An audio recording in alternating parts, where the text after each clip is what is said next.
का जो चैप्टर है, सबसे इम्पोर्टेंट चैप्टर और सबसे सरल भी कह सकते हैं, जल्दी याद हो जाएगा क्योंकि भारतीय परिप्रेक्ष्य की है और इतिहास को जब हम कहानी की तरह, ठीक है, या सरल भाषा में पढ़ने की कोशिश करेंगे तो याद भी हो जाएगा।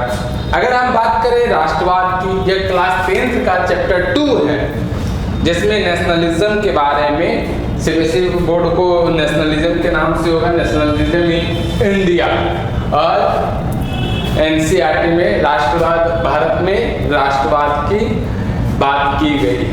तो हम बात करें कि राष्ट्रवाद होता क्या है, तो राष्ट्रवाद एक भौगोलिक क्षेत्र में जो लोगों की विचारधारा है, मनोभावना है, किसी एक चीज को लेकर, उसके विकास को लेकर, उसके संगठन को लेकर एकत्रित होना, संगठित होना ही क्या कहलाता है, राष्ट्रवाद कहलाता है। राष्ट्रवाद के तहत हम शुरू से देखते आ रहे हैं कि अगर राष्ट्रवाद रहेगा तभी देश का विकास संभव हो पाता है। राष्ट्रवाद की भावना हम भारतीय परिप्रेक्ष्य में देखें तो सिर्फ इसी क्षेत्र में आजादी से पहले ज्यादा से ज्यादा देखने को हमें मिलता है। इसी चीज को इतिहास में हम जब क्रमबद्ध तरीके से अध्ययन करेंगे तो इसको जान सकते हैं कि राष्ट्रवाद को आसानी से समझ सकते हैं कि राष्ट्रवाद ही इन लोगों की सफलता का कारण होता है, यानी अंग्रेजों को बाहर करने का, ठीक है, हमें अपने अधिकारों की मांग को पूरा करने का, ये राष्ट्रवाद के तहत ही संभव होता है।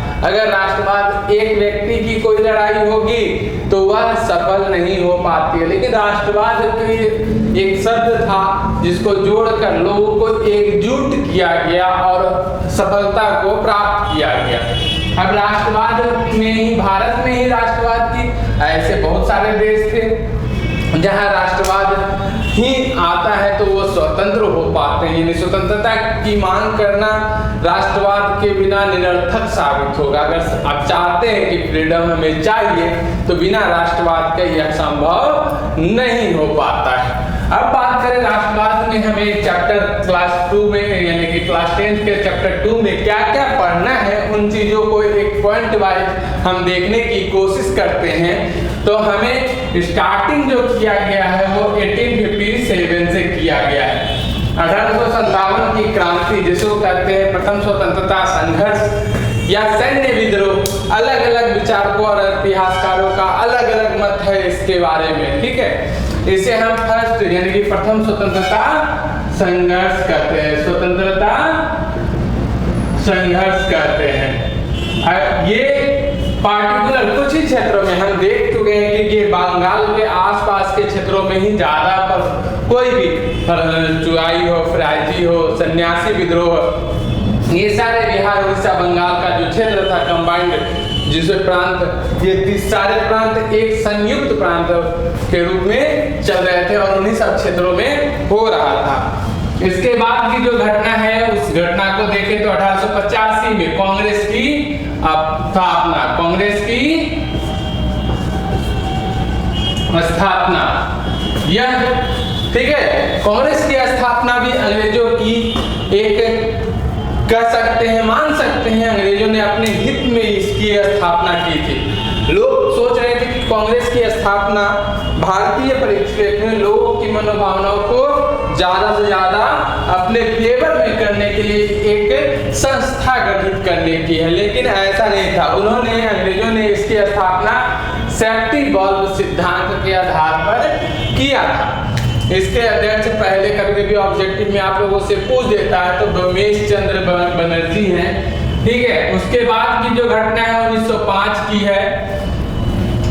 1905 में क्या होता है, तो 1905 में पहले बंगाल विभाजन होता है। 1905 में क्या होता है, बंगाल का विभाजन, यानी बंगाल दो भागों में, पूर्वी बंगाल, ये बांग्लादेश, और पश्चिमी बंगाल यानी कि बांग्लादेश, पश्चिम बंगाल, बिहार और उड़ीसा को मिलाकर अलग अलग प्रांत बना दिए जाते हैं। तो ये बंगाल विभाजन या बंग भंग आंदोलन के नाम से जाना जाता है, बंगाल विभाजन, ठीक है। ये सारी चीज हो क्यों रहे थे? 1857 में ही ये पहली बार लोगों ने अंग्रेज के खिलाफ इतना जोर शोर से आवाज क्यों उठाया? तो उसके लिए थोड़ा सा एक पॉइंट दे देते हैं, बता देते हैं, जो कि आप लोगों को काम करेगा। अंग्रेज जब भारत आए तो उनका मेन मोटिव था यहाँ व्यापार करना। व्यापारी मर्चेंट्स बन के आए थे, व्यापारी बनकर आए थे। 1757 की क्रांति के बाद वो लोग बन जाते हैं क्या, यहाँ के संरक्षक, यानी कि पहले ट्रेडर्स थे, व्यापारी बनकर आए, यानी ट्रेडर्स थे, दूसरा संरक्षक बने, उसके बाद शासक बनते हैं। ये तीन चीज है और तीनों को क्रमबद्ध देखना भी है कि व्यापारी बनकर आए थे, व्यापारी से संरक्षक। संरक्षक क्या है, यानी कि सिक्योरिटी देना। राजाओं के पास अत्याधुनिक हथियार नहीं हुआ करते थे, इस कारण से उन्होंने सैलरी बेसिस पे इन्हें अपना संरक्षक, सुरक्षा गार्ड के तौर पे भर्ती करना शुरू कर दिया। धीरे धीरे अंग्रेजों को यह प्रतीत होने लगा, जब हम ही सुरक्षा करें तो हम ही शासक क्यों ना बन जाए। तो इस चीज को खत्म कर देखा गया 1857 में ये पूर्ण रूप से शासक बन जाते हैं। और शासक बनने के पश्चात, ठीक है, ये पूरे यानी कि इस समय शासन कहाँ से चलेगा, तो क्राउन के, यानी कि ब्रिटेन से, क्राउन के माध्यम से पूरा का पूरा संचालन होगा। फिर आते हैं 1906 में मुस्लिम लीग की स्थापना, 1907 में कांग्रेस का विभाजन, 1909 में मार्ले मिंटो सुधार,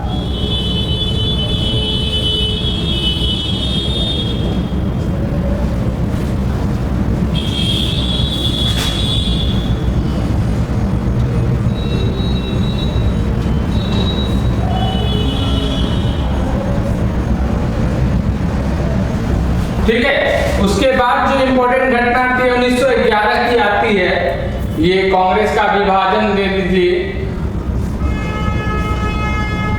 यहाँ कांग्रेस दो भागों में बढ़ जाती है, गरंदर और नरल।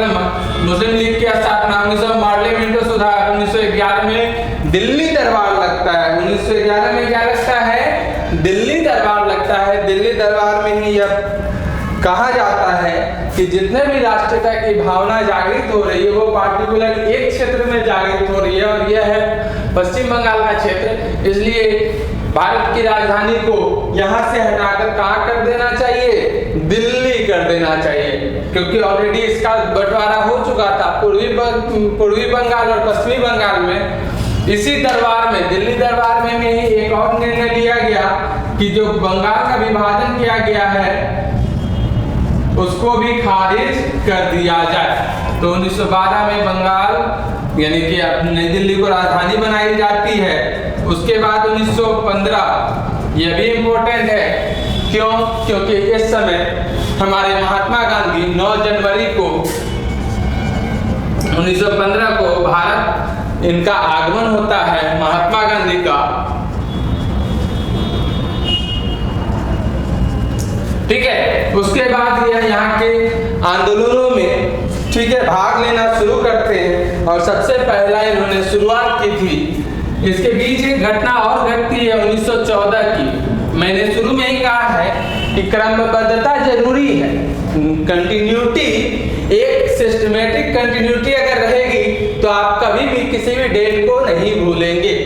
1857 प्रथम स्वतंत्रता, 85 कांग्रेस अधिवेशन, 1905 बंगाल विभाजन, 1906 मुस्लिम लीग, 1907 कांग्रेस का विभाजन, 1909 मार्ले मिंटो, 1911 दिल्ली दरबार, 12 में दिल्ली को राजधानी, 14 में प्रथम विश्व युद्ध, फर्स्ट वर्ल्ड वॉर, प्रथम विश्व युद्ध, प्रथम विश्व युद्ध, ये 14 से लेकर 18 तक चलता है। 1914 से लेके 18 तक चलता है। 1915 में गांधी जी आते हैं। फिर 1917 में ये कहाँ जाते हैं, चंपारण। चंपारण में नील यानी किसानों का जो आंदोलन था उसके लिए। फिर 17 में ही खेड़ा जाते हैं। 1918 में अहमदाबाद, ठीक है, 1917 खेड़ा और 1918 अहमदाबाद, ठीक है।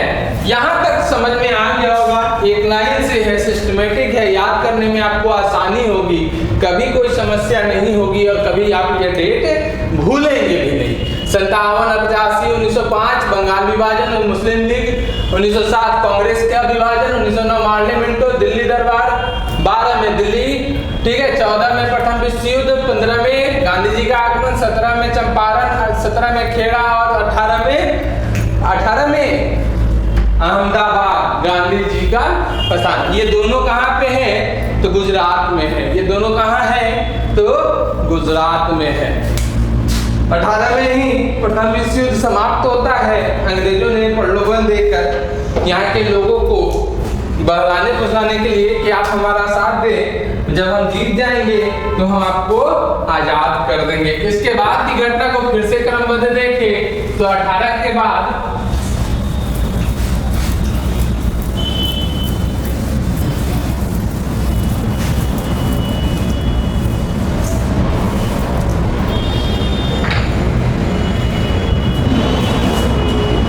ठीक है, अभी तक हमने 18 तक देखा। 18 के बाद 1919 में जालियांवाला बाग हत्याकांड, इस समय बहुत सारी घटनाएं होती हैं, उन सबको देखना है। 1919 में जालियांवाला बाग हत्याकांड, 13 अप्रैल 1919, 1920 में असहयोग आंदोलन,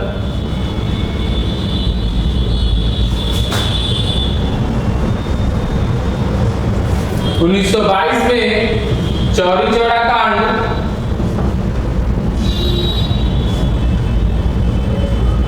1925 में काकोरी कांड, इसमें अंग्रेजों की ट्रेजरी को लूट लिया जाता है। 1919 में बंगाल में ये जालियांवाला बाग हत्याकांड होता है।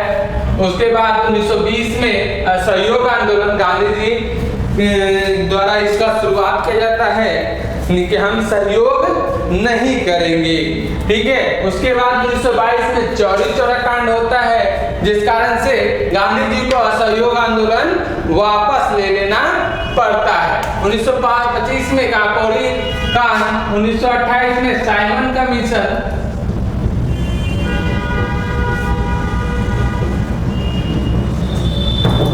1930 में सविनय अवज्ञा आंदोलन,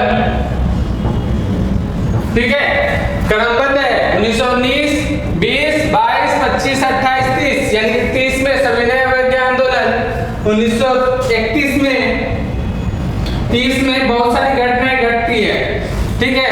30 में ही गांधी एल्विन समझौता,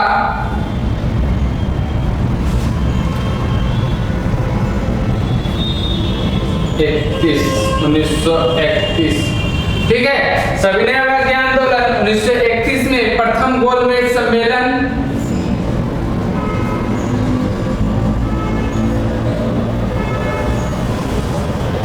द्वितीय गोलमेज सम्मेलन, तीनों गोलमेज सम्मेलन में गांधी जी भाग लेते हैं, लेकिन सबसे लास्ट वाले में B.R. अम्बेडकर जी भाग लेते हैं, तृतीय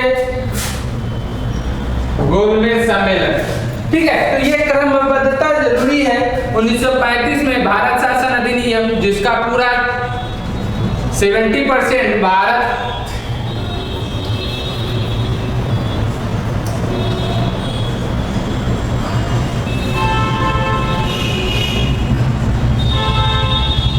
जिसका 70 भारत 1935 में भारत शासन अधिनियम, जिसका 70% भाग अभी अपना लिया गया है भारतीय संविधान में, ठीक है। 1936 में बिहार और उड़ीसा का बंटवारा, बिहार से उड़ीसा अलग, ठीक है। ये एक बार और हुआ था, कब हुआ था? दिल्ली दरबार के समय 1936 में। इससे पहले जब हुआ था, यानी बिहार, पूर्वी बंगाल और पश्चिमी बंगाल में बटा था। पश्चिमी बंगाल में बिहार और उड़ीसा साथ थे, लेकिन 36 में आते आते फिर से इसका बंटवारा किया जाता है और बिहार और उड़ीसा को अलग कर दिया जाता है। उसके बाद 1939 में पहली बार, ठीक है, पाकिस्तान की मांग की जाती है, उसकी मांग लाहौर अधिवेशन में मांग ली जाती है। इस क्रम के बाद हम देखेंगे 1942 से आजादी तक।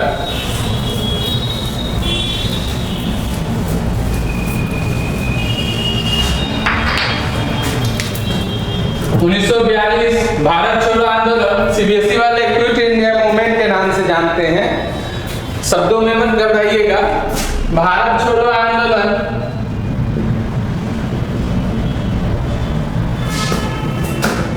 1945 द्वितीय विश्व युद्ध 1939 से लेकर 45 तक द्वितीय विश्व युद्ध,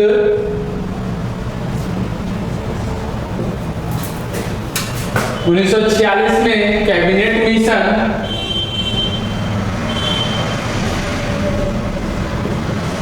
1947 में 15 अगस्त 1947 भारत स्वतंत्र। ठीक है, तो ये क्रमबद्ध है जो कि आपको नेशनलिज्म में राष्ट्रवाद के अंतर्गत, राष्ट्रवाद के तहत हमें क्रमबद्धता से यानी 1857 से लेकर 1947 तक एक कंटिन्यूटी के साथ ये पूरा का पूरा क्रमबद्धता के साथ इतिहास को इस राष्ट्रवाद के तहत हमें देखना है। अब बात करें कि ऐसे भारत आज़ाद होता है तो अपना कॉन्स्टिट्यूशन बनाना शुरू करता है, तो वो सारे चीज़ें हम पॉलिटी का विषय है, पॉलिटी में भी अध्ययन करेंगे। अब हम बात कर ले कुछ टॉपिक से रिलेटेड आपके स्टडी का, क्योंकि ये आपका 10th है, सीबीएसई वाले भी हैं और एनसीईआरटी यानी बिहार बोर्ड है, जिस भी बोर्ड में है उस बोर्ड को 10th में थोड़ा सा अपने स्टडी के स्ट्रेटजी को चेंज करना जरूरी हो जाता है। यहाँ पे आकर अगर आप अभी भी वो पैरेटियल यानी कि रट्टा मार स्टडी कीजिएगा तो एग्ज़ाम पास करने के भर ही, एग्ज़ाम पास करने के पश्चात उस नॉलेज का कुछ कोई भी आवश्यकता नहीं रह जाती है। अब आते हैं कि हमें 10th में क्या स्पेशल करना चाहिए, तो स्पेशल यह करना चाहिए जो बच्चा टॉप करता है या 100 के अंदर में लेके आता है वह भी कुछ अच्छा करता होगा, यानी कि हर एक टॉपिक को इतना डीपली पढ़ना है जिसे राष्ट्रवाद है। तो हमने टॉपिक उठाया राष्ट्रवाद, तो राष्ट्रवाद में हमें इस टॉपिक से रिलेटेड जितने भी डेट हैं उससे रिलेटेड जो भी, क्योंकि हर एक अगर 1942 का भारत छोड़ो आंदोलन था तो इसका कुछ सामाजिक भी प्रभाव पड़ा होगा, यानी महिलाएं, बच्चे या वकील, सारे के सारे लोग इसमें, क्योंकि ये भारत छोड़ो आंदोलन सबसे ज़्यादा प्रबल हुआ राष्ट्रवाद के लिए। क्यों? क्योंकि इसमें सारे लोगों ने अपना साथ दिया था। तो कभी भी कोई भी अगर आंदोलन हुआ है तो उसका राजनीतिक प्रभाव यानी पॉलिटिकल, सामाजिक प्रभाव और किस क्षेत्र में है, क्षेत्रीय यानी कि भौगोलिक प्रभाव, ये सारे चीजों को देखना आवश्यक हो जाता है। तो हम कोई भी अगर टॉपिक शुरू करते हैं, इतिहास है, पॉलिटी है, ज्योग्राफी, इकोनॉमिक्स है, हमें 4 एस्पेक्ट्स में किसी भी चीज को देखते हुए चलना है और सरल भाषा में उसे समझने की कोशिश करना है। अगर उसका पॉलिटी क्या है, उसका ज्योग्राफी क्या है, यानी किस क्षेत्र में भारत छोड़ो आंदोलन में कौन कौन से क्षेत्र सम्मिलित थे, राजनीति इसमें कौन कौन सी पार्टियां थी, यानी कि कौन कौन से समाज के कौन कौन से वर्ग, यानी कि सोशल समाज के कौन कौन से वर्ग इसमें भाग ले रहे थे। उसके बाद कल्चर, ठीक है, संस्कृति, किस प्रकार की संस्कृति इसमें ज्यादातर बढ़ चढ़ कर भाग ले रही थी। तो टॉपिक को लर्न करने से पहले एक चीज फोकस कर लेना है कि हम टॉपिक से रिलेटेड कोई छोटा से यानी कि हमने टॉपिक उठाया, टॉपिक को टेक्स्ट बुक को रीड किया, रीडिंग डालेंगे, रीडिंग मस्ट है, और सबसे ज्यादा किसका, एनसीईआरटी का, दोनों सुन लो, बोथ सीबीएसई बोर्ड अब या एनसीईआरटी सबसे मस्ट है। एनसीईआरटी का एक भी वर्ड छूटना नहीं चाहिए। अगर एनसीईआरटी, अगर आप चाहते हैं 85% 90% आपका मार्क्स हो, तो इस एनसीईआरटी को A to Z आपको कवर करना पड़ेगा। जो साथ में हेल्पिंग बुक लेते हैं ना, वो सब कोई भी काम नहीं करेगा इस एनसीईआरटी के अलावा। अब एनसीईआरटी को पढ़ने का क्या है, तो जब भी आप एनसीईआरटी पढ़ें तो एक सिस्टमेटिक पढ़ें और खुद का नोट्स बनाएं। जो हेल्पिंग बुक लेते हैं वो खुद के नोट्स को ज़्यादा प्रेफर करें, क्योंकि आपका बनाया हुआ नोट्स है, आप ज़्यादा से ज़्यादा उस चीज़ को समझ सकते हैं। और नोट्स बनाने में ये जितने भी लेक्चर्स हैं वो आपकी मदद करेंगे। तो बच्चों को एक चीज़ होता है कि खुद के बल पर अगर आप नोट्स प्रिपेयर करते हैं तो आपका आंसर राइटिंग सबसे परफेक्ट होगा। अगर आप बुक एनसीईआरटी टेक्स्ट बुक आपने एक बार रीड कर लिया, उसके बाद आप किताब को बंद करें और खुद से लिखने की कोशिश करें, आपको पूरा का पूरा डेट क्रमबद्ध याद हो जाएगा और उसमें कौन कौन सी घटनाएं कैसे घटी थी और इतिहास में उसके बारे में क्या क्या वर्णन है, ये सारी की सारी चीजें यहाँ कवर कर दी जाएगी। अब देखें तो टॉपिक को इस तरह से पढ़ना है कि दोबारा उस टॉपिक से रिलेटेड कोई भी क्वेश्चन एग्जाम में आपके ना छूटे। थैंक यू, मिलते हैं नेक्स्ट वीडियो में और इसके विस्तार रूप से देखेंगे। राष्ट्रवाद के वो वीडियो जो होगा 1.5 से 2 घंटे की होगी, क्योंकि यहाँ मैंने एक शॉर्ट वीडियो बनाया था डेट को, क्योंकि आपको समझाना था कि इतिहास को क्रमबद्ध तरीके से पढ़ने से ही इतिहास के सारे चीज़ों को हम ज़्यादा समय तक याद रख सकते हैं। क्योंकि बच्चे क्या होते हैं, इतिहास जैसे सब्जेक्ट को देखकर डर जाते हैं। डरने का सब्जेक्ट है ही नहीं। किसी भी चीज़ को एक बार क्रमबद्धता के साथ अगर पढ़ेंगे, इतिहास हो या साइंस हो, तो वो आपको हमेशा याद रहेगा, लॉन्ग टाइम तक याद रहेगा। थैंक यू, मिलते हैं फिर से